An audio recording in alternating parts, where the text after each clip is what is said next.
भारत माता की, भारत माता की।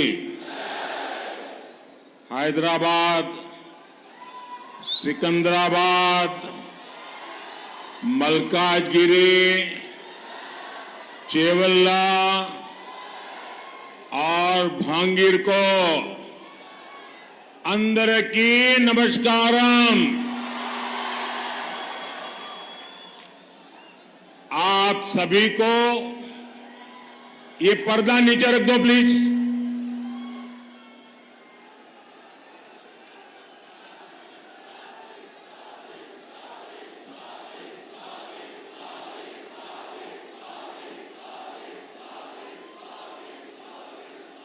आप सभी को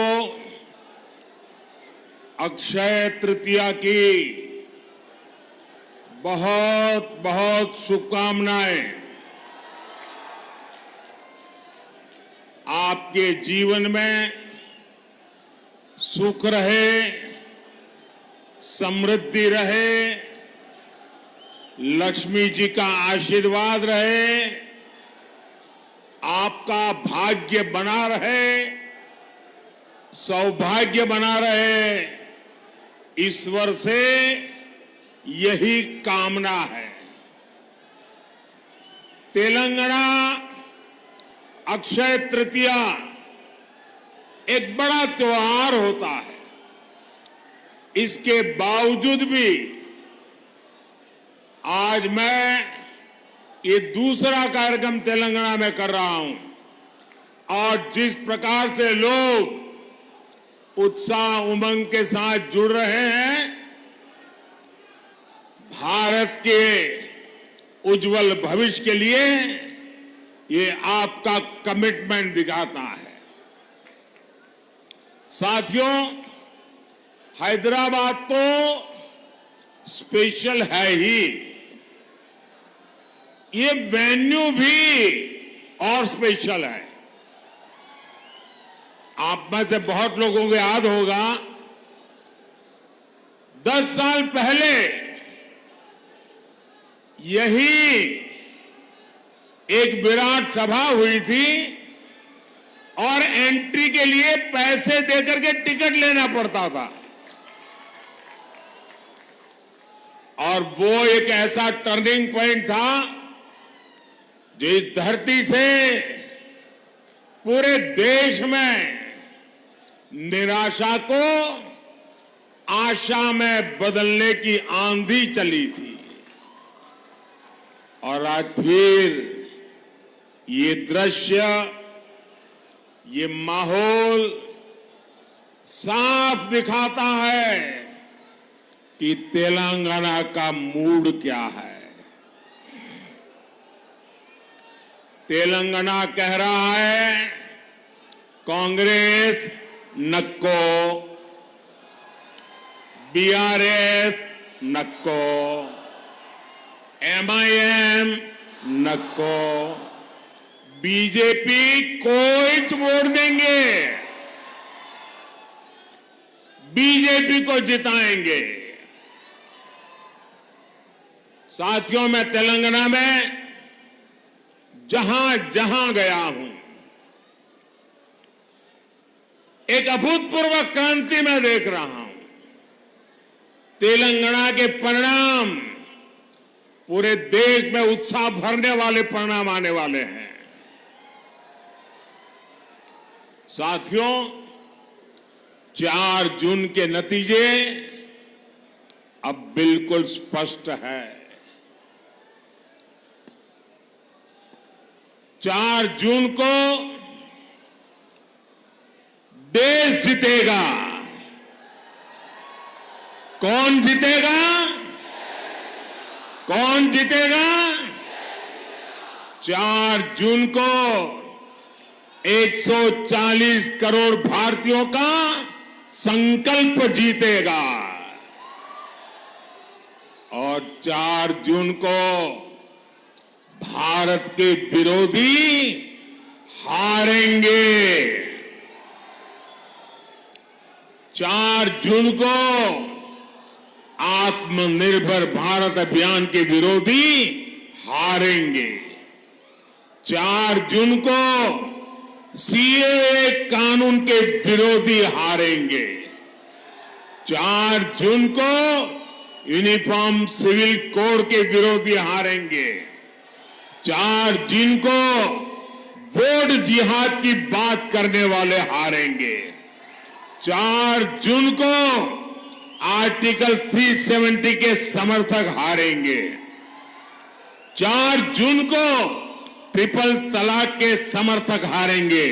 4 जून को भ्रष्टाचार के समर्थक हारेंगे। 4 जून को तुष्टीकरण के समर्थक हारेंगे। साथियों, हैदराबाद सॉल्यूशन सिटी है। यहां हर प्रॉब्लम का सॉल्यूशन ढूंढा जाता है। आप मुझे बताइए, क्या भारत करप्शन जैसी प्रॉब्लम के साथ आगे बढ़ सकता है क्या? पूरी ताकत से बताइए, बढ़ सकता है क्या? बढ़ सकता है क्या? क्या भारत को लाखों करोड़ के स्कैम करने वाली पार्टियां आगे बढ़ा सकती है क्या? क्या यूथ की एस्पिरेशंस को इग्नोर करने वाली पार्टियां देश का भविष्य बना सकती हैं? क्या मिडिल क्लास के ड्रीम्स को कुचलने वाली पॉलिटिकल पार्टियां आपका भला कर सकती हैं? क्या हर प्रोजेक्ट में पहले करप्शन का पोटेंशियल खोजने वाली पार्टियां मॉडर्न इंफ्रास्ट्रक्चर बना सकती हैं? तो ये काम कौन कर सकता है? ये काम कौन कर सकता है? ये काम कौन कर सकता है? ये काम कौन कर सकता है?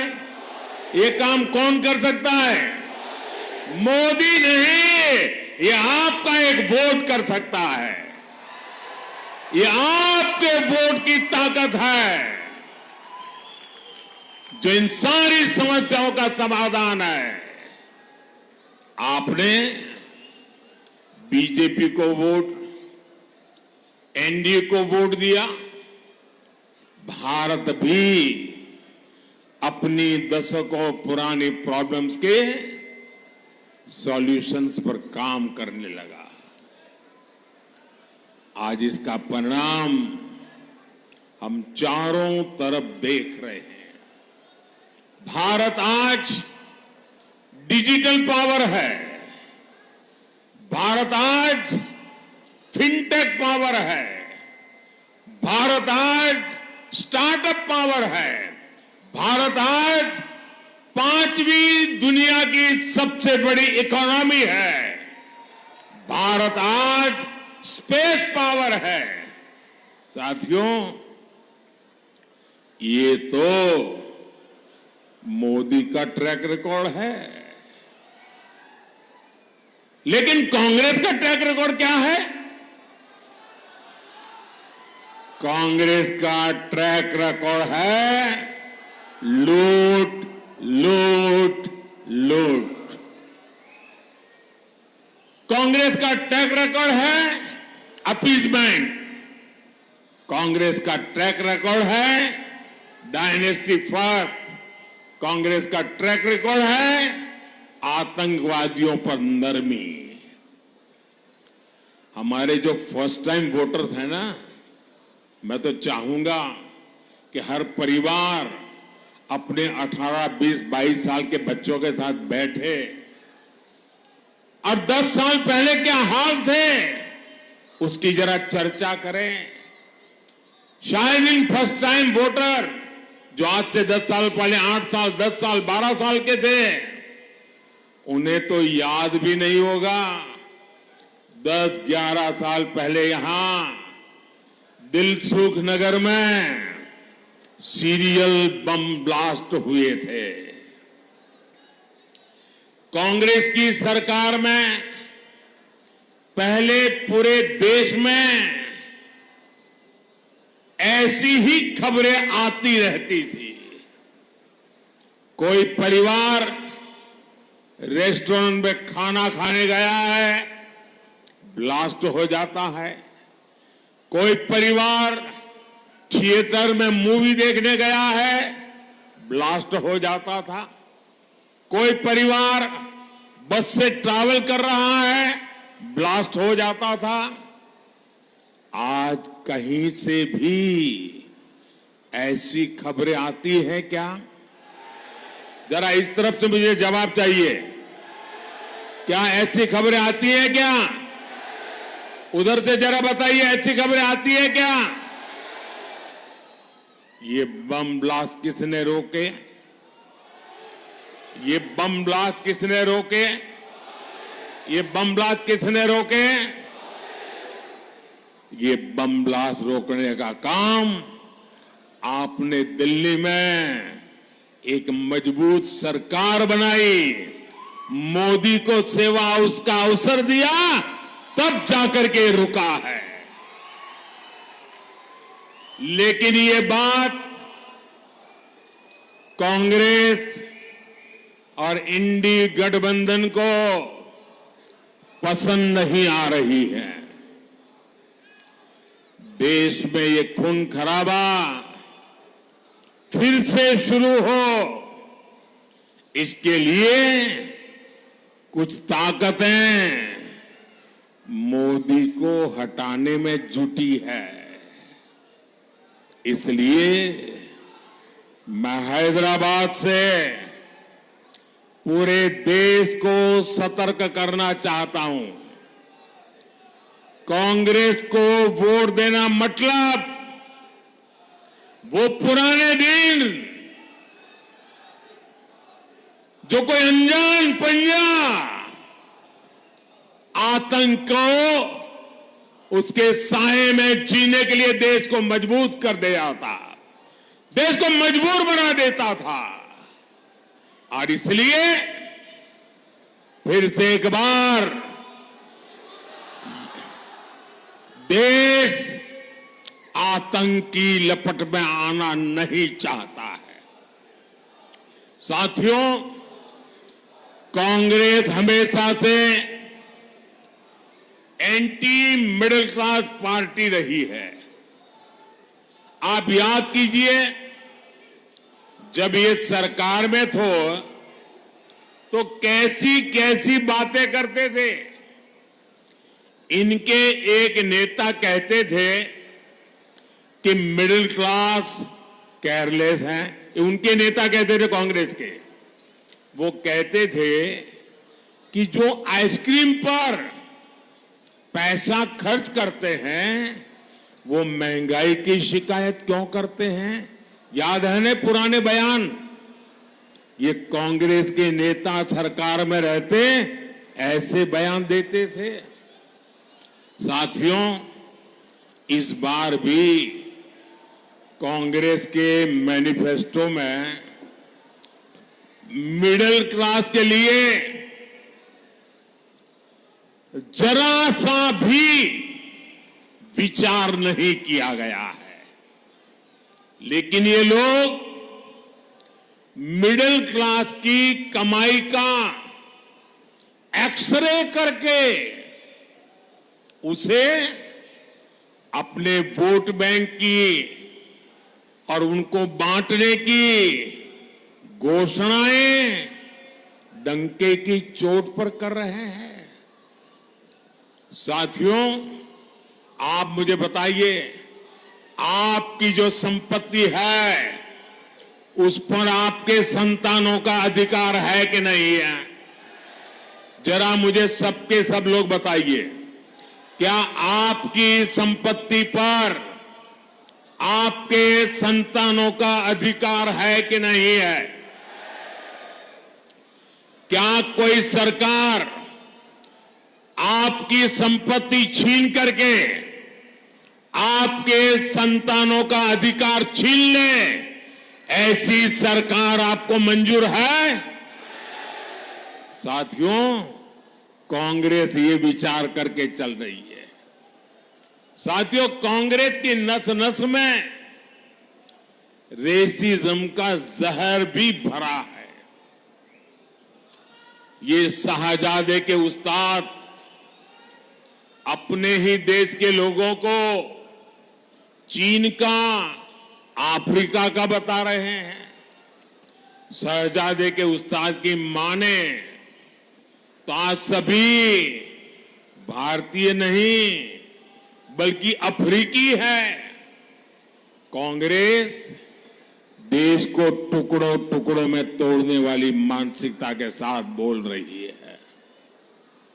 ये लोग भारत को एक राष्ट्र ही नहीं मानते। इसलिए आपको कांग्रेस से, इंडी अलायंस से बहुत सतर्क रहना है। साथियों, आप सभी जानते हैं कि शहजादे को ऐसे खतरनाक आइडिया ट्यूशन करके सिखाए जाते हैं और शहजादे को ट्यूशन पढ़ाने वाले ने एक और बात कही है। वो कहते हैं कि राम मंदिर और रामनवमी मनाना गलत है। वो कहते हैं कि भगवान राम की पूजा आइडिया ऑफ इंडिया के खिलाफ है। मैं जरा आपसे पूछना चाहता हूं, क्या भगवान राम का अपमान आपको मंजूर है? क्या पूजा करना गलत है? क्या पूजा करना देशद्रोह है? क्या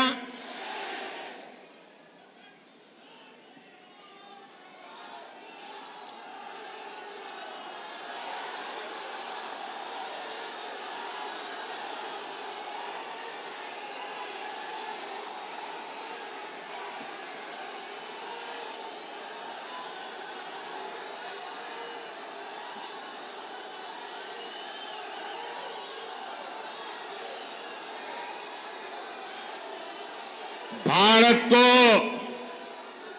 हमेशा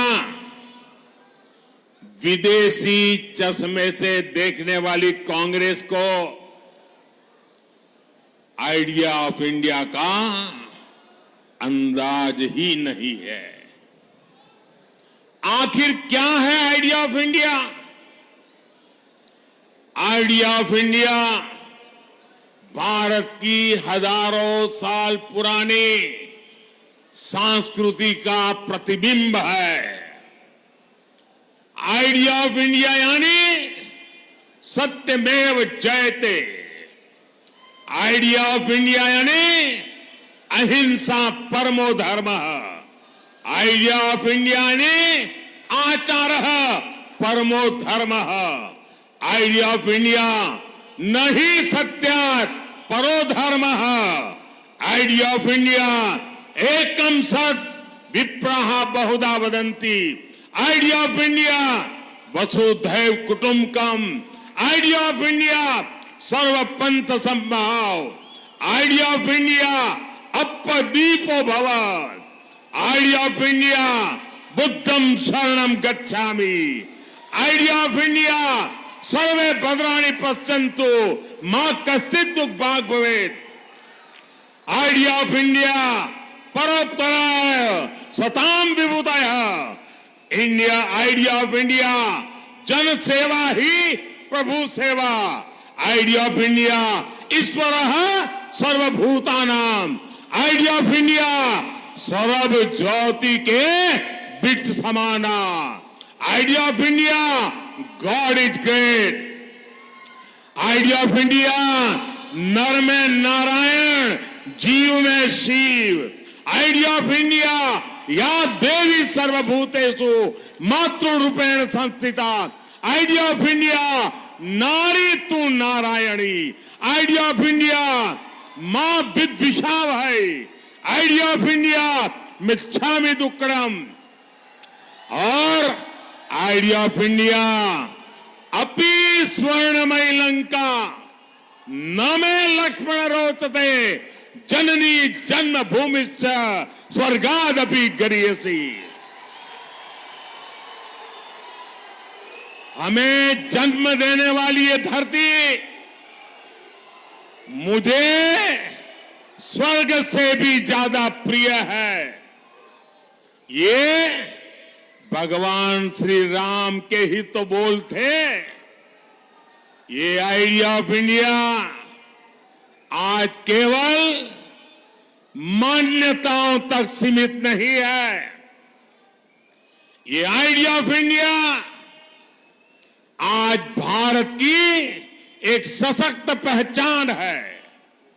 ये आइडिया ऑफ इंडिया आज भारत की बुलंद आवाज है और इसलिए आज आइडिया ऑफ इंडिया यानी इंटरनेशनल योग दिवस, आइडिया ऑफ इंडिया यानी one earth one family one future का विजन, आइडिया ऑफ इंडिया यानी विश्व के लिए one sun one earth one grid का विचार, आइडिया ऑफ इंडिया यानी चंद्रमा पर Shiv Shakti point, idea of India मतलब mother of democracy, idea of India justice to all appeasement to none. जिन श्री राम से हमें ये प्रेरणा मिलती है उन्हीं प्रभु राम की पूजा को कांग्रेस आइडिया ऑफ इंडिया के खिलाफ बता रही है। साथियों, तुष्टीकरण के लिए कांग्रेस और उसकी जैसी सोच वाली पार्टियां कुछ भी कर सकती है। यहां हैदराबाद में भी एमआईएम को इसलिए ही खुली छूट दी गई है, वोट बैंक न नाराज हो जाए इसी डर से ना तो कांग्रेस और ना ही बीआरएस हैदराबाद मुक्ति दिवस मनाना चाहती है। लेकिन अब बीजेपी ने हैदराबाद को इस खौफ से मुक्ति दिलाने की ठानी है। केंद्र सरकार ने तय कर दिया है कि हर साल 17 सितंबर को 17 सितंबर को हैदराबाद मुक्ति दिवस मनाया जाएगा। भाइयों और बहनों, हिंदुओं को बांटो और अपने वोट बैंक को खुश करो, ये कांग्रेस की रणनीति है। इसलिए कांग्रेस एससी, एसटी, बीसी से रिजर्वेशन छीनकर रिलीजन के आधार पर बांटना चाहती है। आपने सुना होगा कि शाहजादे के करीबी और चारा घोटाले के दोषी नेता ने क्या कहा? जेल से बाहर आए हैं और क्या बोल रहे हैं? वो कहते हैं मुसलमानों को रिजर्वेशन देना ही चाहिए। और फिर इतना ही नहीं, वो कहते हैं पूरा का पूरा रिजर्वेशन मुसलमान को देना चाहिए। ये लोग बीसी कोटा के रिजर्वेशन को खत्म करके रिलीजन के नाम पर रिजर्वेशन देना चाहते हैं। इसका बहुत बड़ा प्रभाव जो जीएचएमसी चुनाव में पड़ा था वो हम सब ने देखा है। जिन सीटों पर बीसी समाज का हक था वो उनसे छीन ली गई। कांग्रेस यही मॉडल पूरे देश में लागू करना चाहती है। साथियों, तेलंगाना में जब से कांग्रेस सरकार बनी है तब से डबल आर टैक्स की भी बहुत चर्चा है। एक आर तेलंगाना का और एक आर दिल्ली का, इन्होंने मिलकर हैदराबाद को, तेलंगाना को एटीएम बना दिया है। मैंने किसी का नाम नहीं लिया, लेकिन डबल आर टैक्स पर यहां के मुख्यमंत्री खुद सफाई दे रहे हैं। साथियों, यहां हैदराबाद में तो ट्रिपल आर टैक्स का बोझ आपको उठाना पड़ता है। यहां एक आर रजाकार का भी है। ये रजाकार टैक्स कैसे काम करता है, ये ओल्ड हैदराबाद में दिखता है। कांग्रेस बीआरएस के समर्थन वाली मजलिस के सांसद वहां लंबे अरसे से है, लेकिन वहां बेसिक सुविधाएं तक नहीं है। साथियों, हैदराबाद में हर साल बारिश में चारों तरफ पानी भर जाता है, लेकिन बीआरएस हो या कांग्रेस, किसी ने भी आपकी परेशानियों को नहीं समझा। हर साल पब्लिक परेशान रहती है। इससे हेल्थ और एजुकेशन, हर सर्विस, उस पर बहुत बुरा असर पड़ता है। यहां पावर कट से लोग परेशान हैं। साथियों, बीजेपी तेलंगाना के तेज विकास के लिए प्रतिबद्ध है। तेलंगाना को पहला एम्स किसने दिया? तेलंगाना को 4 वंदे भारत ट्रेन किसने दी? तेलंगाना को सेंट्रल ट्राइबल यूनिवर्सिटी किसने दी? तेलंगाना में बंद पड़ी फर्टिलाइजर फैक्ट्री किसने चालू की? टर्मरिक बोर्ड किसने बनाया? एनटीपीसी का बड़ा बिजली कारखाना किसने बनाया?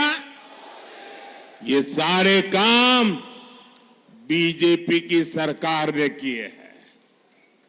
हमारी सरकार तेलंगाना को ग्लोबल कैपेबिलिटी के बड़े सेंटर के रूप में भी विकसित कर रही है।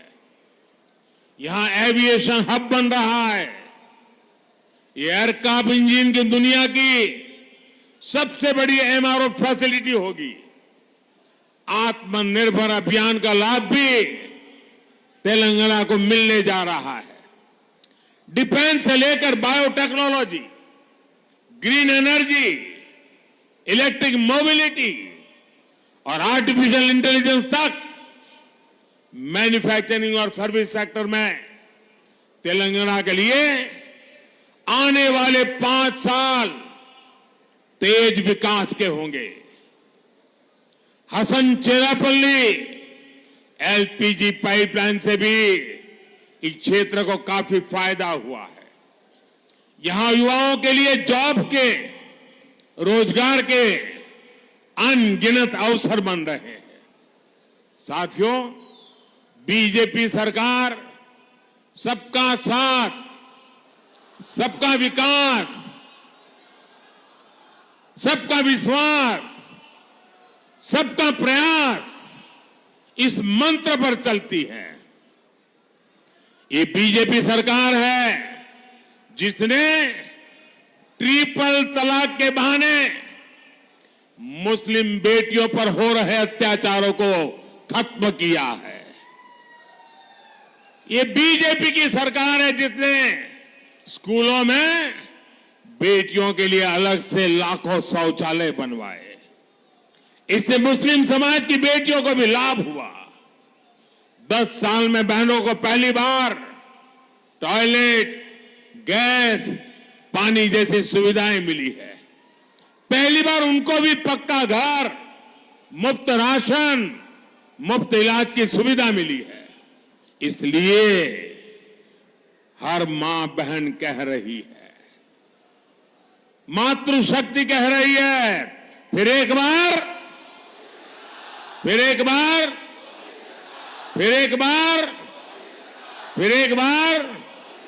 साथियों, बीआरएस को दिया आपका वोट कांग्रेस को ही मदद करेगा, और कांग्रेस को दिया आपका वोट भी केंद्र में सरकार नहीं बना सकता। इसलिए आपको भारी संख्या में भाजपा के पक्ष में कमल के निशान पर बटन दबा करके मतदान करना है। और भाइयों बहनों, क्या मेरा तेलंगाना मतदान के पुराने सारे रिकॉर्ड तोड़ सकता है? सारे पुराने रिकॉर्ड तोड़ सकता है? ज्यादा से ज्यादा मतदान करा सकता है? इस चुनाव में भाजपा सभी लोकसभा सीट तो जीतने वाली ही है, लेकिन मुझे ज्यादा से ज्यादा पोलिंग बूथ जीतने हैं। क्या पोलिंग बूथ जिता सकते हैं? पोलिंग बूथ जिताएंगे, पूरी ताकत पोलिंग बूथ जिताने में लगाएंगे। भाइयों बहनों, इस चुनाव में सिकंदराबाद से मेरे साथी जी किशन रेड्डी जी, हैदराबाद से बहन माधवी लता,